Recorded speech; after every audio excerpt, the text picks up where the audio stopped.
नीलेश लगातार हमारे साथ बने हैं, चूंकि पल पल की अपडेट भी न्यूज वन इंडिया सबसे पहले अपने दर्शकों तक पहुंचा रहा है। लेकिन सवाल नीलेश यहां पे यह भी अहम हो जाता है कि इतना बड़ा हादसा, लोगों की जान गई, 100 से ज्यादा लोगों की मौत हो गई, अभी भी ये जो आंकड़े हैं वो आगे आ रहे हैं, डरावने हैं बेहद।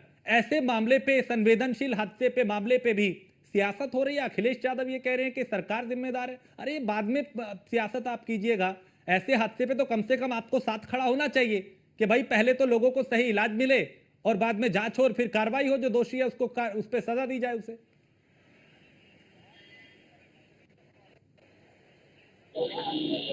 नीलेश। देखिए राजेश, बिल्कुल ये बेहद ही निंदनीय है कि इस तरीके की घटना अगर उत्तर प्रदेश का सबसे बड़ा विपक्षी नेता अगर ये कह रहा है कि सरकार इसके लिए जिम्मेदार है, तो जाहिर सी बात है कि इस समय जो है हाथरस की घटना को लेकर उत्तर प्रदेश और देश भर में राजनीति नहीं होनी चाहिए। ये समय है उन परिवारों की मदद करने के लिए जिन्होंने, किसी ने अपनी माँ को खो दिया, किसी ने अपने पिता को खो दिया, किसी ने अपनी बेटी को खो दिया, किसी ने अपनी बहन को खो दिया, किसी ने अपनी पत्नी को खो दिया। तो रोते बिलखते परिवारों के आंसू पोंछने का समय है और यहाँ पर हम देख रहे हैं कि राजनीति हो रही है। ऐसे में उत्तर प्रदेश सरकार तो हर संभव मदद मुहैया कराने के लिए कई अधिकारियों को मौके पर रवाना कर चुकी है और उसके अलावा 2 मंत्रियों को भी घटनास्थल पर भेजा गया है जो हर संभव मदद हर पीड़ित परिवार की करेंगे। उसके अलावा जो है घायल जितने भी लोग हैं उनको 50,000 रुपए की आर्थिक सहायता देने की बात सरकार की तरफ से की गई है। मृतकों को 2-2 लाख रुपए सहायता के रूप में सरकार की तरफ से मुहैया कराए जाएंगे। लेकिन ये समय राजेश वो है कि एक छोटा सा जिला हाथरस जहां पर 100 से ज्यादा लोगों की मौत हो जाती है। कहा जा सकता है कि कई ऐसे गांव होंगे जहां पर एक साथ जो है 10-10, 15-15 अर्थियां उठेंगी, तो उस गांव का मंजर कितना भयावह होगा। उन लोगों के दिल से ये पूछकर कोई देखे कि इस समय उनके दिलों से क्या गुजर रही होगी जिनके परिवार से लोग चले गए हैं। और अगर हम इस बाबा की बात करें जो खुद को भोले बाबा कहता है, इसके ऊपर कई मुकदमे दर्ज हैं। न्यूज वन इंडिया के हाथ इसका एक राजस्थान का वीडियो लगा है जहां पर देख सकते हैं कि हजारों लाखों की तादाद में भीड़ है और बाबा के लिए बाकायदा ले जाने के लिए गैलरी बनाई गई है और सेवादारों के रूप में प्राइवेट सिक्योरिटी बाबा लेकर चलता है। तो ऐसे में इस बाबा के ऊपर भी कार्रवाई होनी चाहिए जो इतना बड़ा आयोजन कर रहा है। अगर बाबा को मालूम है कि अगर उसका कहीं सत्संग हो रहा है, वहां पर लाखों की भीड़ इकट्ठा होगी, तो ऐसे में प्रशासन को भी सही जानकारी देना जरूरी होता है कि अगर प्रशासन को आप बता रहे हैं कि 500 लोग वहां पर सत्संग में शामिल होने के लिए आएंगे, तो ऐसे में अगर वहां 50,000 और 1 लाख लोग आ जा रहे हैं तो प्रशासन के भी हाथ पांव फूल जाएंगे। 1 लाख और 2 लाख की भीड़ अक्सर देखा जाता है कि प्रधानमंत्री और मुख्यमंत्री की रैलियों में होती है, लेकिन ये बाबा का सत्संग था जहां पर लाखों की भीड़ उमड़ पड़ी। व्यवस्थाओं के नाम पर वहां पर कुछ था ही नहीं, पुलिस प्रशासन नदारद था।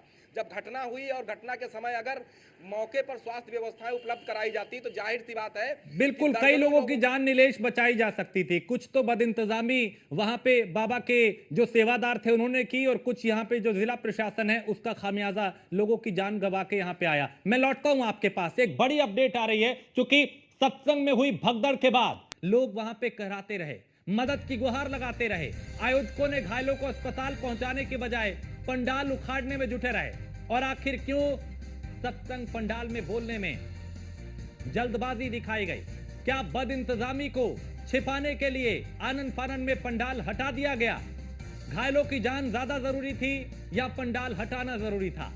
लाखों की भीड़ वहां, कुछ पल में मैदान साफ हो गया। सत्संग में खामी की कैसे जांच होगी? पुलिस महकमे ने पंडाल हटाने की क्यों अनुमति दे दी? आखिर क्या सच छिपाने की कोशिश कर रही है पुलिस प्रशासन? सवाल कई हैं, सवाल पूछे जाएंगे, सवाल उठेंगे और सवालों का जवाब देना होगा। और घटनास्थल पे आयुष हमारे संवाददाता लगातार। आयुष, जिस तरीके की जल्दबाजी हादसे के बाद, चूंकि होना तो यह चाहिए था कि भाई लोगों को अस्पताल पहुंचाइए, लेकिन वहां पे जो सेवादार थे, जो जिनकी जिम्मेदारी थी इस आयोजन को कराने की, वो पंडाल उखाड़ने लगे। क्या इसीलिए कि सबूत वहां से मिटा दिए जाएं, व्यवस्था को ऐसा कर दिया जाए? क्या पुलिस भी इसमें शामिल हो सकती है इस सारे इंतजाम के लिए कि भाई आपको पहले जो इंतजाम ये था कि लोगों की जान प्राथमिकता होनी चाहिए थी, लेकिन आप पंडाल हटा रहे थे, छुपाने की कोशिश बहुत कुछ। निश्चित तौर पर राजेश बिल्कुल कह सकते हैं कि कहीं ना कहीं छुपाने की कोशिश जो है वो की गई है। आयोजकों की पहली जिम्मेदारी थी कि इस घटना का जो शिकार हुए उन लोगों को तत्काल प्रभाव से जो है उपचार सहायता पहुंचाना उनकी पहली जिम्मेदारी थी।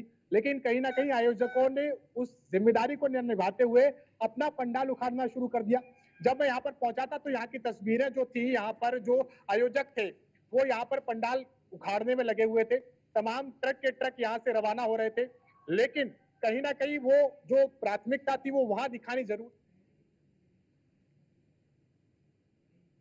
चलिए करना मैं था। आयुष अभी आता हूं आपके पास। हमारे देखिए ये एक तस्वीरें इस वक्त आप देखिए, ये हादसे से पहले की तस्वीर बताई जा रही है और ये तस्वीर देख के आप अंदाजा लगा सकते हैं, हमारे दर्शक, न्यूज़ वन इंडिया के दर्शक ये अंदाजा लगा सकते हैं कि यहां पे क्या इंतजाम रहे होंगे।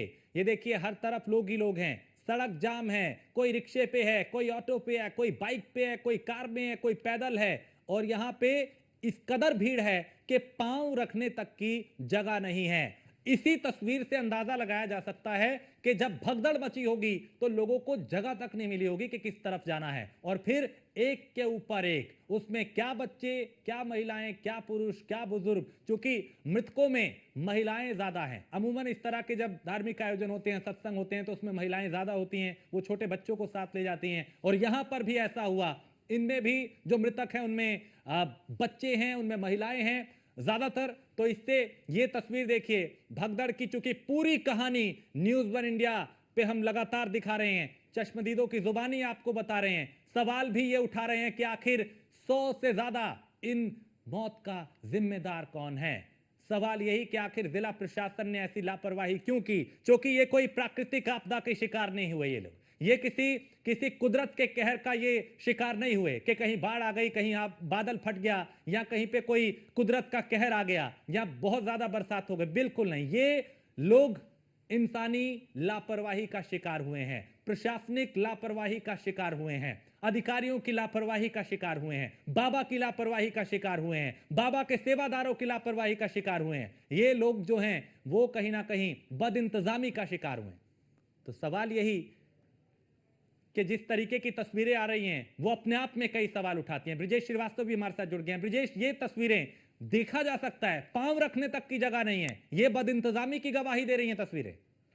अब आप सोचिए, ये तस्वीरें अपने आप में प्रशासन को उन दावों की पोल खोलती है जो कह रहे थे कि एक लिमिटेड वहां पर लोगों को जुटने का जो है आश्वासन आयोजकों की तरफ से दिया गया था और हमने उनसे कहा था कि वो अपना इंतजाम खुद करें।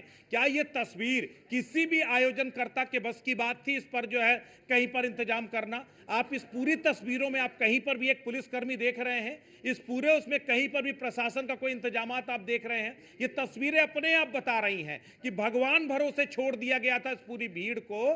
भीड़ तो अंधभक्ति में एक तरह से लीन थी, लेकिन प्रशासन किस उसमें जो है कुंभकर्णी नींद में सोया हुआ था कि प्रशासन को ये तस्वीरें दिखाई ही नहीं गई, दिखाई नहीं दी और ना ही वो बदइंतजामी दिखाई दे रही थी। क्या प्रशासन इंतजार कर रहा था पहले से किसी बड़ी घटना का? हम बहुत सारे सवाल इस पूरे सत्संग की भगदड़ के मामले में, ये एक हादसा है, इसमें कोई शक नहीं, लेकिन दरअसल ये हादसा मानव जनित है, ये हादसा मानव निर्मित है। अगर यहाँ पर प्रशासनिक अमले ने चूक ना की होती तो शायद यहाँ पर बेहतर मैनेजमेंट किया जा सकता था, यहाँ पर भीड़ को बेहतर तरीके से जो है बाहर निकाला जा सकता था। अब आप सोचिए, बाबा की एक नजर पाने के लिए ये सारे लोग बेकाबू हुए, बाबा को निकलने के लिए बाकायदा एक सेफ कॉरिडोर बनाया गया और उसके लिए भीड़ को रोक दिया गया, और उस सेफ कॉरिडोर की बदौलत जब बाबा की गाड़ियां निकलने लगी तब उसके बाद भीड़ उनके लिए बेकाबू होने लगी और भागने लगी, और उसके बाद पूरा ये भगदड़ होती है और एक के बाद एक मौत हो जाती है। आप सोचिए, एक मतलब बदइंतजामी की एक तस्वीर नहीं है। अभी आयुष ने भी बताया कि एक तरफ घायल चीखते और चीत्कार करते रहे, कराहते रहे, इलाज के लिए मदद की गुहार करते रहे, और दूसरी तरफ यहां से सामियाना उजाड़ दिया गया, पंडाल उजाड़ दिए गए, आनंद फानन में सारी व्यवस्थाओं को एक तरह अव्यवस्था थी उसको नीट एंड क्लीन कर दिया गया। क्या एविडेंस मिटाने के लिए सब किया गया है? सवाल बहुत सारे हैं। सबसे बड़ी बात यह कि जब बाबा आखिर फरार कहां हो गया, जब ये पूरी घटना हुई थी तब किसी ने बाबा को रोकने की कोशिश क्यों नहीं किया, उसको पकड़ने की कोशिश क्यों नहीं किया? क्या उसको कोई सेफ पैसेज दिया गया है निकालने के लिए? इस तरह के कई सवाल हैं जो इस वक्त खड़े हो रहे हैं, और न्यूज़ वन इंडिया एक तस्वीर दिखा रहा है, एक बदइंतजामी की तस्वीर दिखा रहा है, और हम चीख चीख करके चिल्ला रहे हैं कि दरअसल ये कोई भगदड़ केवल एक हादसा नहीं बल्कि ये लापरवाही थी, साफ तौर पर लापरवाही थी। आयोजकों की लापरवाही थी, प्रशासन की लापरवाही थी और बद इंतजामी की बदौलत यहां पर सैकड़ों जाने गई हैं। ठीक है आयुष, चूंकि बाबा को देखने के लिए बताया जा रहा है कि लोगों को वहां पे भीड़ ज्यादा एक जगह पे इकट्ठी हुई, फिर भगदड़ मची। अभी ये बाबा कहाँ है? उसकी कोई जानकारी मिल पाई कि वो आखिर बाबा है कहाँ उस वक्त? उसके बाद वो कहाँ, बाबा उस वक्त कहाँ निकल गए? और क्योंकि अब शिकंजा तो कसा जाएगा, लेकिन सवाल यही कि क्या ये बाबा और उसकी टीम की जो लापरवाही है उसी का खामियाजा है कि भाई आप बाद में निकल जाते? आपको अगर पता है कि आपके अनुयायी आपको देखने के लिए इस तरीके से मारामारी पे उतर आएंगे, एक जगह पे इतने इकट्ठा हो जाएंगे, तो क्या बाबा को बाद में निकालना चाहिए था वहां से? पहले जो भीड़ थी उसको पहले निकालना चाहिए था?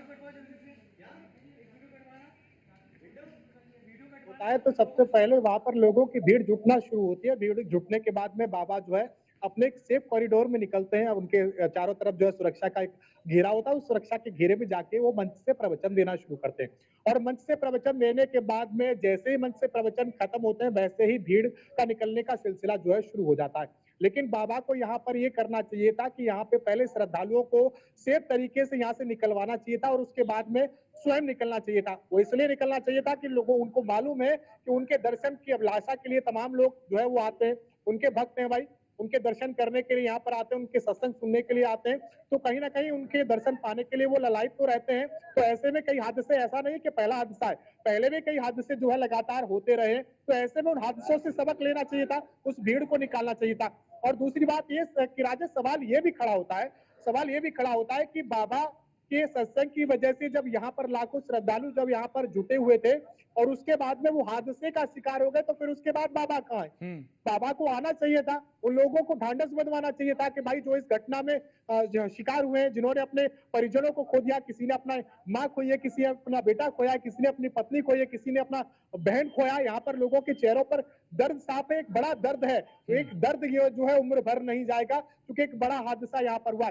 अब उसके बाद में बाबा का कहीं कोई पता नहीं है, किसी तरह का कोई पता नहीं है। ना ही उन्होंने फोन के जरिए उनके जो अनुयायी हैं उनका हालचाल जानने की कोशिश की, ना ही उनके कोई जो भक्त हैं उनके वो भी हॉस्पिटल नहीं पहुंचे। हॉस्पिटल पहुंचकर उन लोगों के बारे में जानकारी जुटानी चाहिए, लेकिन नहीं जुटाई। और राजेश, ऐसा पहला हादसा नहीं, ऐसे पहले हादसे तमाम हो चुके हैं। पटियाली कोतवाली क्षेत्र कासगंज जिले का है, जहाँ के वो रहने वाले हैं। और वहां पे भी एक आयोजन हुआ था, अब से कुछ समय पहले की बात है, तकरीबन 11 लोगों की मौत हुई थी। तो कहीं ना कहीं ये बड़ा सवाल खड़ा होता है और बड़ी लापरवाही होती है और बड़ा जिम्मेदारी भी तय होती है कि बाबा को आखिर ऐसा करना चाहिए था या नहीं करना चाहिए थे। अगर बाबा ये करते कि यहाँ से उनके जो भक्त थे, वो जो उनके दर्शन करने आए थे, उनको यहाँ पर एक एक करके पहले निकलवा देते, जी। उसके बाद खुद निकल के जाते, तो ये हादसा नहीं होता। कहीं ना कहीं उनके दर्शन के लिए जो भीड़ थी वो कहीं ना कहीं टूट पड़ी थी एकदम से, और टूट पड़ी थी तो एक के बाद एक के ऊपर एक वो गिरते चले गए। क्योंकि जिस तरीके से मैंने तस्वीरें आपको दिखाई थी, हाँ। तो इस खेत में अच्छा कहीं ना कहीं आयुष, फिसलन अभी थी। आपके पास जो आंकड़ा है वो आया क्या? चाहे पूरा अगर हम मिलाएं, चाहे एटा की बात हो, सिकंदरा राव की बात हो, टोटल अब तक कितना नुकसान जान का हो चुका है? देखिए, अगर निश्चित तौर पर अगर आंकड़े की बात करें तो आंकड़ा किसी के पास उपलब्ध नहीं है। पुलिस प्रशासन के पास भी आंकड़ा उपलब्ध नहीं है। इसलिए उपलब्ध नहीं है क्योंकि जैसे ही का सिलसिला शुरू हो गया, उनको ले जाने का सिलसिला शुरू हुआ कि कहीं कहीं उनको जो है पास के नजदीकी अस्पताल में ले जाया गया, कहीं उनको जो है एटा जिले में भेजा गया, कहीं किसी को जो है सिकंदरा राव ट्रामा सेंटर में भेजा गया। तमाम लोगों को जो है वो लगातार भेजा गया था, लेकिन अभी तक स्पष्ट जो आंकड़ा है वो किसी के पास में भी उपलब्ध नहीं है। बात करें अगर एटा जिले की, तो एटा जिले का आपसे थोड़ी देर पहले तक शायद 29 मौतों का जो आंकड़ा था वो वहां के प्रशासन के पास था। 29 सब जो है वहां पर पहुंचे हुए थे। और जो सिकंदरा राव का ट्रामा सेंटर है उसके बाहर भी जो है तमाम शब्द जो है वहां पर पड़े हुए थे। लगातार पुलिस प्रशासन लोगों के आंकड़े जुटाने की कोशिश कर रहा है, तमाम तरह के अस्पतालों से उनका डाटा लेने की कोशिश की जा रही है। लगातार ठीक जो है, ठीक है। ब्रिजेश, चूंकि ये बाबा, इस पे पहले भी कई मुकदमे दर्ज हुए, इस तरह की पहले भी भगदड़ हुई थी, बताया गया कि कुछ लोगों की उसमें भी जान का नुकसान उसमें भी हुआ था, यौन शोषण का भी आरोप है। ऐसे बाबा को भी इस तरह की अनुमति देके प्रशासन कहीं ना कहीं लापरवाही नहीं बल्कि ये इजाजत दे रहा है कि हाँ आप गलती पे गलती कीजिए। देखिए, बिल्कुल कहीं ना कहीं सबसे बड़ी बात यह है कि प्रशासनिक लापरवाही है। न सिर्फ एनओसी देने में लापरवाही बरती गई है, बल्कि जो है अगर देखा जाए तो कोई बैकग्राउंड चेक नहीं किया गया बाबा का। सबसे बड़ी बात यह है, इसीलिए इजाजत दी गई। सबसे बड़ी बात यह कि जब भी किसी बड़े सामूहिक आयोजन की इजाजत दी जाती है उस वक्त जो है बाकायदा ये क्रॉस चेक किया जाता है कि आखिर उसमें जो है कितने लोग आएंगे और बाबा का बैकग्राउंड क्या है। आप ओवरऑल जिस किसी की भी अनुमति मांगी जाती है उसका बाकायदा प्रॉपर बैकग्राउंड चेक किया जाता है, फिर उसकी अनुमति दी जाती है। और ये कोई पहला मामला नहीं है, इस नारायण हरि का ये कोई पहला मामला नहीं। इससे पहले भी कई बार वो कानून का उल्लंघन कर चुका है, लेकिन किस्मत अच्छी थी कि उससे पहले कोई बड़े हादसे नहीं हुए। कोरोना काल में भी 500 लोगों की इजाजत मांगता सत्संग की और 50,000 लोगों को सत्संग में बुला लेता है। बाद में कहता है कि भीड़ अचानक आ गई तो अब उसमें मैं क्या करूं अगर मेरे भक्तों की तादाद ज्यादा है। तो कहीं ना कहीं आप भक्तों के जो है बिना पर आप कानून की धज्जियां उड़ाते रहिए और कानून चुपचाप बैठ करके जो है केवल बैठ करके सारी चीजें देखता रहे, समझता रहे, तो ये तो जायज नहीं है ना। हाँ। अगर इतने सारे लोग आने थे, 50,000 से 1 लाख के बीच की भीड़ वहां पर इकट्ठा थी, अगर जी। इतने सारे लोग इकट्ठे थे तो फिर प्रशासन को इस बात को देखना चाहिए था, बिल्कुल। आयोजकों के साथ समझना चाहिए था चीजें। बिल्कुल, ये कहीं ना कहीं बहुत बड़ी लापरवाही है। तो हम लगातार न्यूज़ वन इंडिया अपने दर्शकों तक सबसे सही और सबसे सटीक जानकारी अपने दर्शकों तक पहुंचा रहा है। आगे भी पल पल की अपडेट हम लगातार पहुंचाते रहेंगे, क्योंकि इस बड़ी खबर पे हम लगातार बने हुए हैं। बहुत बड़ा हादसा है, 100 से ज्यादा लोगों की जान गई है। सवाल सबसे बड़ा यही कि आखिर इसका जिम्मेदार कौन है। छोटे से ब्रेक के लिए रुकेंगे, जल्द लौटेंगे।